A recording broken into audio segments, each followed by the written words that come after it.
everyone. Today we are going to study unit number 1, that is exploring symbols. In this unit 1 we will discuss activity 1. Rabindranath Tagore was born in Calcutta in 1861. Rabindranath Tagore का जन्म कब हुआ था? 1861 में. और कहाँ पे हुआ था? कैलकाटा में. He is the poet who rot India's national anthem. ये एक ऐसे पोएट थे जिन्होंने इंडिया का नेशनल एंथम भी लिखा था. And he won the Nobel prize in literature in 1913. और इनको नोबेल प्राइज से नवाजा गया था 1913 में. Tagore started to write poetry when he was only 8 years old. और उन्होंने अपना जो पोएम लिखने का जो सिलसिला है वो 8 साल की उम्र से ही स्टार्ट कर दिया था. And he published his first poem when he was only 16. और उन्होंने अपनी फर्स्ट पोएम जब वो 16 साल के थे तब उनकी फर्स्ट पोएम पब्लिश की गई थी. For this Tagore did not use his real name. और इस चीज़ के लिए टैगोर ने अपना रियल नाम यूज नहीं किया था. He used a pen name. Okay, pen name क्या होता है बच्चों? Pen name is the name which is used in the place of real name. So Tagore use his pen name Bhanu Simha meant sun lion. यानी कि Bhanu means sun and Simha means lion. Okay students, now in activity 2 one poem is given. Let us read this poem. Where the mind is without fear.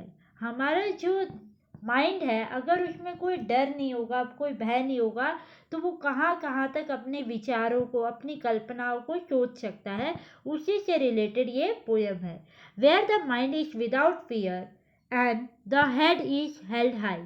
जब हमारा mind में कोई fear नहीं रहेगा तो उस वक्त जो हमारा हेड है वो सर्फ से क्या हो जाएगा? ऊंचा हो जाएगा. गर्व से क्या हो जाएगा? ऊंचा हो जाएगा. Where knowledge is free. जहाँ पे कि हमारे माइंड को हम अपने नॉलेज से भर सकते हैं, जिसमें कि नॉलेज क्या रहेगी? फ्री रहेगी. उसका कोई कॉस्ट नहीं लगेगा, कोई पैसे नहीं लगेंगे. Where the world has not been broken up into fragments by narrow domestic walls. यानी कि बच्चों इसमें जो रविंद्रनाथ टैगोर जी हैं वो ये कहना चाहते हैं कि काश एक ऐसा वर्ल्ड हो जहाँ पे कि जो हमारा माइंड है वो टुकड़ों में ना बटे. ठीक है, फ्रैगमेंट्स यानी कि हम कह सकते हैं पीसेस, टुकड़ों में ना बटे. By narrow domestic wall. Narrow domestic wall हम कह सकते हैं जो बड़ी बड़ी दीवारें होती हैं, वो दीवारें जो किससे घिरी हुई हो? रिचुअल से घिरी हुई हो, रूल्स एंड रेगुलेशन से घिरी हुई हो.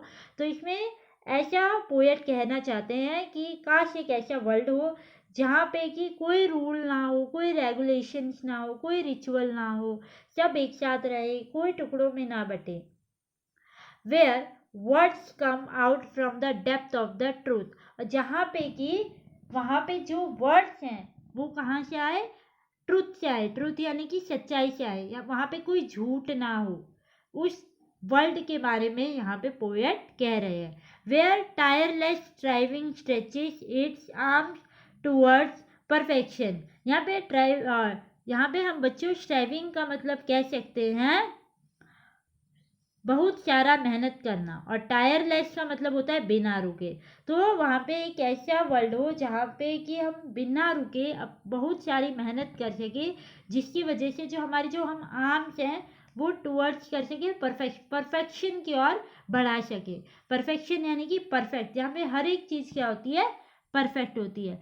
Where the clear streams of regions has not lost his way into the dreary desert sand of dead habit.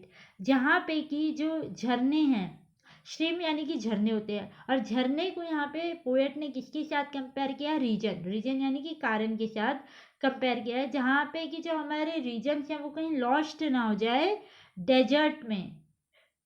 Desert यानी कि जो रेगिस्तान का जैसे जो होता है, वहाँ पे ऐसी जगह हमारे जो थॉट है वो ऐसी जगह कहीं गुम ना हो जाए.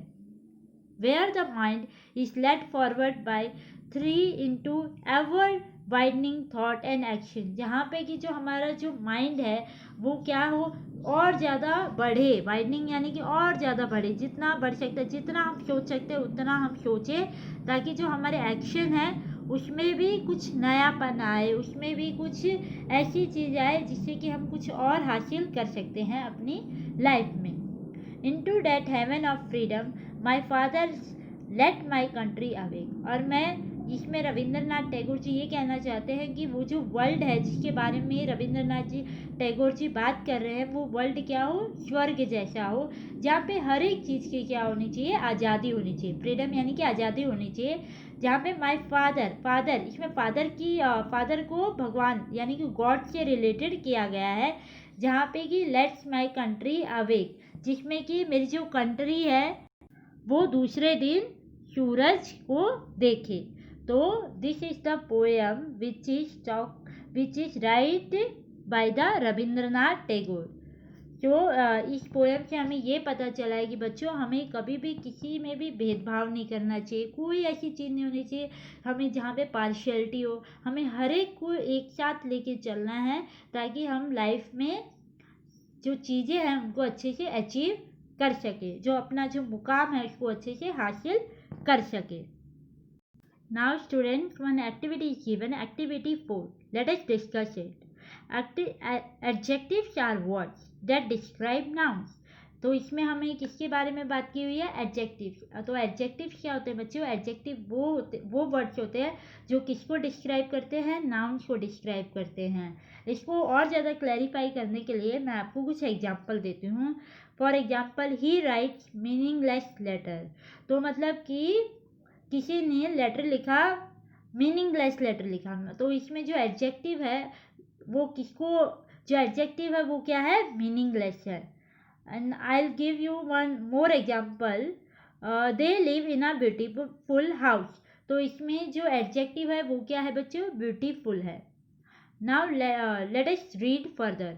Nouns are words that name place, people, places, things and ideas. Nouns क्या होते हैं, नाउन्स वो वर्ड होते हैं जो किसके बारे में बताते हैं, पीपल्स के बारे में बताते हैं, प्लेसेस के बारे में बताते हैं, थिंग्स के बारे में बताते हैं, आइडियाज़ के बारे में बताते हैं। उन्हें हम क्या बोलते हैं, नाउन्स। एग्जाम्पल दे सकते हैं हम लोग, Jamnagar, Mohit, Neha, this all are the examples of nouns. Look carefully at the poem and underline all the adjective you find। तो आपको क्या करना है बच्चों, इसमें आपको जो पोएम मैंने अभी आपको पढ़ाई है वो पोएम आपको अच्छे से पढ़नी है, और फिर उसमें जितने भी एडजेक्टिव है उनको आपको क्या करना है, अंडरलाइन करना है अच्छे से। फर्स्ट क्वेश्चन देखिए, how many adjectives did you find, right the numbers here. और आपको क्या करना है, इस पोएम को अच्छे से रीड करके जितने भी आपको एडजेक्टिव इस पोएम में मिले हैं, जो डिस्क्राइबिंग वर्ड्स आपको उस पोएम में मिले हैं उनको आपको यहाँ पे मेंशन करना है। जैसे कि आपको 5 मिले हैं तो 5 नंबर लिखिए, अगर 6 मिले हैं तो 6 लिखिए। तो ऐसे आपको यहाँ पे नंबर लिखना है। Compare your number to numbers your classmate wrote. Which classmate wrote the largest number, right that classmate names and the numbers of adjective here. अब फिर आपको क्या करना है, जैसे आपने जितने भी आपको जितने एडजेक्टिव मिले हैं वो आपको अपने फ्रेंड के साथ क्या करने हैं, कंपेयर करने हैं। और फिर आपको देखना है कि किसके कितने ज़्यादा एडजेक्टिव है। फिर अगर किसी के ज़्यादा है, राइट दैट क्लासमेट नेम, और फिर आपको अपने दोस्त का यहाँ पे नाम लिखना है जिसके आपसे ज़्यादा एडजेक्टिव है। माय क्लासमेट नेम, ये जो भी आपके क्लासमेट का नेम है, आपके फ्रेंड का नेम है वो लिखना है। फिर found the most adjective, she found dash adjective. फिर आपको उसका नंबर लिखना है। जैसे फॉर एग्जांपल आपने 5 एडजेक्टिव ढूंढे हैं पोएम में से और उसने 6 एडजेक्टिव ढूंढे, तो आपको यहाँ पे 6 लिखना पड़ेगा। Look carefully at the adjective your classmate found. Which adjective did your classmate find that you missed? Write them here। और आपको कंपेयर करना है कि आपने कौन से एडजेक्टिव ऐसे हैं जो छोड़ दिए गए हैं, जो आपके फ्रेंड ने लिखे हैं, जो आपने छोड़ दिए हैं उनको आपको यहाँ पे लिखना है। और अगर बाई चांस अगर आपके एडजेक्टिव आपके फ्रेंड से ज़्यादा है तो फिर तो हम आपको यही कह सकते हैं कि आप क्या हो, आप तो कॉन्ग्रेचुलेशंस के भागीदार हो।